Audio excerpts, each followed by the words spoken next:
Dritan Dajti fiton gjyqin ndaj gjyqtarit Gurali Brahim Llari. Në një lëvizje surprizë Brahim Llari tërheq padin ndaj Dajtit, në të cilën ai akuzonte për fyerje. Gjyqtari Petrit Çomo vendos pushimin e çështjes, pasi gjyqtari me një letër të cilën e kishte dorëzuar në sekretari, kërkonte tërheqjen e padisë. Në fillim të seancës për këtë nisëm të gjyqtarit Brahim Llari ishte kundër edhe prokuroria, pasi tërheqja e padisë nuk është bërë konform ligjeve. Ligjet të cilat detyronin paditësin të ishte personalisht në sallë ose të dërgonte përfaqësuesin e tij.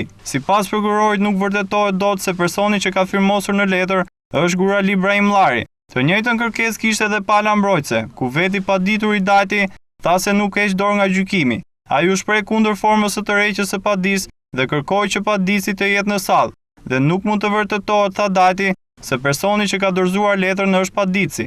Por gjyqtari i çështjes Petrit Çomo tha se kjo është lehtësisht e provueshme që personi që ka dorëzuar letrën është Gurali Brahim Llari dhe për këtë arsye ai ka vendosur të pushojë çështjen. Me këtë vendim gjykata bllokoi mundësinë e Dajtit për të thirrur dëshmitar, gjyqtarë dhe prokurorët e çështjes tjetër, ku Dajti gjykohet për vrasjen e 4 policëve në vitin 2009.